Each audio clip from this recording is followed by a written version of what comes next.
bannamwe bali mu kufumbirwa mmwe muli bize mujjamu mbuto kati nno waneno nze wembaleetedde muganda waffe mukwano gwaffe enkuba kyey'omunnaffe ye yagambye inze Dubai kambuukeyo ne baba Saudi Arabia kambuukeyo ne baba afuuke mwami wange abamu kuffe bulijjo tumanyi nti ebintu webiti tebisoboka era nga tukayana nnyo ne tugamba teri muwalabu asobola kuwasa mukazi muddugavu munnange omulembe gwakyuka Duli nabaleetera King we Saudi Arabia ompya mutabani wa Sulaiman aliko right now we yavaayo nawa olukusa bonna abagwira era nawa olukusa abantu be bonna bafuga n'abagamba munnange oli waddembe okulonda omukazi yenna gwoyagala oba avudde Uganda oba Kenya oba Tanzania oba mu Philippine oba mu Indonesia as long as nga muyina ekibagatta gwe mukwano oli waddembe okumuwasa ekintu ng'ekyo kibadde tekiriiwo nnyo mu nsi za Gulf the Asian countries ebintu ebyo bibadde tebiriiwo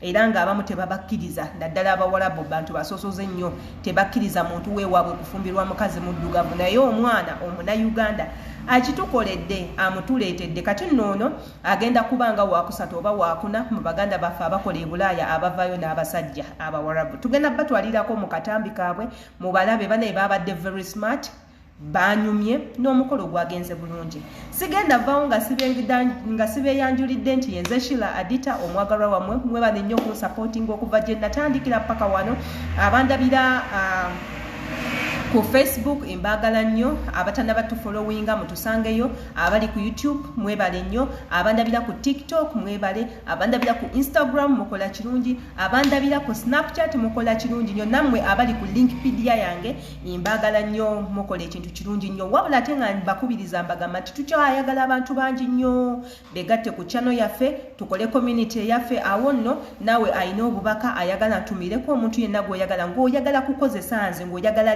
guwulira ddoboozi lyange osindikireko maama o surprise naye ng'okozesa linnya ddoboozi lyange oba linnya lyange nsindikira message oŋŋambe njagala okubireko ku maama wange simu omubuuzeeko nja kuba nkikola abalina abaana nga mwagala surprise nga abaana bammwe nga nze agenda okubeera surprise ye munnange era gye ndi nja sigala nga nkibakolera mu commentinga tumanye endowooza zammwe ku butambi nga bunene bwe tukola omanyi bwe mu commentinga endowooza zammwe zituwa kiki ekyokukola either twongeramuko oba tusseeko bye tutayogeddeko nga mwagala tubyogereko nabyo mu biwandike tubeere nga tubimanya kati sooka tugendako mu katambi ka mwana muwala ono tulabe omukolo gwe ate era tukomewo tubeeko obutonotono bwe tuwogerako katugendeko mu katambi mwe baana mwe tukeeredde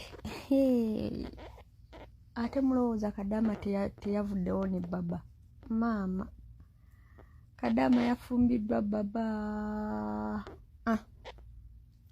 yagambye kaboogere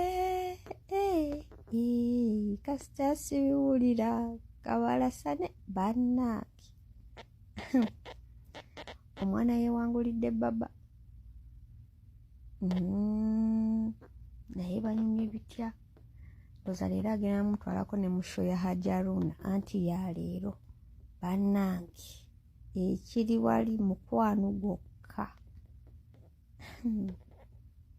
wakati yamukonvinsinga batya nti munaye jangu nze naawe naye nga congratulations to you muyogeyoge bwe batyo we balabise abaagala naabo right now nga bafumbo ebambi tubasanyukiddeko nnyo mwebale kutuuka ku lino kkula omanyi abakyala essanyu lyaffe lyonna liri awo kufumbirwa gwekera bukezi ku makya ofuna ekisajja kyo kikwanjula osirike ojja kuba otuukiriza ebimu ku birooto byo yadde ng'ebiseera ebisinga twegumya ne tuvayo ne tugamba marriage is not an achievement munnange it's not an achievement nga tennajja wuwo naye weemala okujja it becomes an achievement oba munfuna bulungi nnyo muganda waffe oyo yavudde ku lujja bwatyo n'afumbirwa omusajja omuwarabu yadde ekyo nga kyabadde bwe kityo sibatuma kugenda kwebaka n'ababba b'abendi sibatuma because we all know nti abakyala bonna abali eyo bemukolera beebo babba baabwe bebo babba baabwe kati gwe olw'okuba olaba banno bakomyewo n'abasajja n'otandika okugenda ng'oguluba nebba wa mukamaawo munnange bajja kutemako omutwe bajja kuddiza mu keesi temutandika kwedigomba na babba babakama bammwe olw'okuba nti nammwe munoonya we mutudde olw'okuba mbu simanya munoonya bwe muba mulaga simanya namwe munoonya bya bugagga ate mwakizuula nti abasajja abo bagagga ogenda kuttibwa mu bwangu nnyo. Kibeera kirungi n'omufuna nga teriiko amugoberera, teriiko muntu agenda naawe kunoonya, teriiko agenda kukusabira saalambi, teriiko agenda kugendera mu malogo kukuloga nti olw'okuba wagenze nebba w'abende. Ndababulirako ku story ya mukwano gwaffe gwe nali mmanyi obulungi yagenda okukola ewa mukama we n'asangayo bba wa mukama we ne batandika okweyagala. We beeyagala ekiseera kituuka contract eggwako n'ayagala kudda waka nga bateesa n'omusajja ewaka ng'amugamba tudduke. Mu ngoye ze yapaakingiramu n'ez'omusajja, poliisi yabakwatira ku kisaawe nga bagenda kulinnya ennyonyi. Omuwarabu yeewaddeyo alinnya ennyonyi adduke n'omukozi w'ewaka bakomewo mu ggwanga erya Uganda. Mukwano gwaffe oyo ne bamusiba right now alina mu kkomera, tetumanyi kigenda mu maaso. Ye omusajja omukazi n'amusaba batawakkale kwe kwawukana mu bulungi. Kaakati saagala obeere omu ku abo, obeere victim. Ekikyo osobola okifuna mu bulungi n'obeeranga mukwano gwaffe oyo. Ate era obufumbo obulungi nga tebuliimu bantu babawakanya, munnange bubeera bulungi lwansonga bubeera bwa mikisa. Kati awo wembagambira mugumiikirize. Gumiikiriza teri akugoba. Tewali we bakiwandiika nti woba munnange tofumbiddwa mu budde musango. Tewali bakiwandiika. Kati gumiikirizaako owuwo ajja kujja anytime. Teweetaaga kupapa, teweetaaga beera ku competition na bulamu bwo, teweetaaga competinga na mwoyo gwo olw'okuba oyagala okufuna. Wootula bangi babulimu obufumbo naye nga they are crying for help. Abamu baagala kuvaayo ate ffe gye tuwegomba okuyingira bo baddukayo misinde. Bagenda bagamba eri wali ekibambulira beerayo, bw'oba tonnafumbirwa beerawo, bw'oba tonnazaala tozaala, nga nabo byabatabula dda. So obufumbo nabwo nze ndowooza nti Katonda aba akuwadde buwi gubeera mukisa. Katonda yabugaba. Bangi nnyo babunoonyeza ne bubula. Bangi nnyo batambudde ebbanga n'ebbanga banoonya bufumbo, basanga eyo mu bajjajja muwanga bagaba bannayinze ne wenfuna akasajja nga kalema azo nga zikaŋŋamba ngenda kukuwasa nkola ki ngenda. So kati gumiikiriza nga woosaba, teweegabangulagabangula nnyo olw'okuba onoonya muntu akuwasa.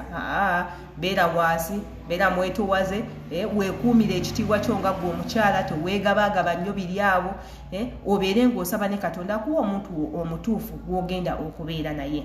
Naye ng'oyo mukwano gwaffe tumwagaliza birungi byereere, Mukama amuteeremu baraka mu bufumbo bwe, ate era abufuniremu essanyu nga bw'abadde alinoonya. Yenze Shira Adita nga neeyongera okubajjukiza nti onoba osubscribinze n'obeera omu ku abo abatweyunzeeko, kijja tukolera nnyo ku mikutu gyaffe emirala yonna yonna gye tuli. Abaagala okunkubirako ekyokukola mukimanyi Instagram weeri, wonkubirira essimu n'enkukwata. Nammwe abakozesa essimu yange nga munkubira direct, neyanzizza mukola ekintu kirungi nnyo. Mujje mutwegatteko tubeere nga twesangayo. Mbagala nnyo.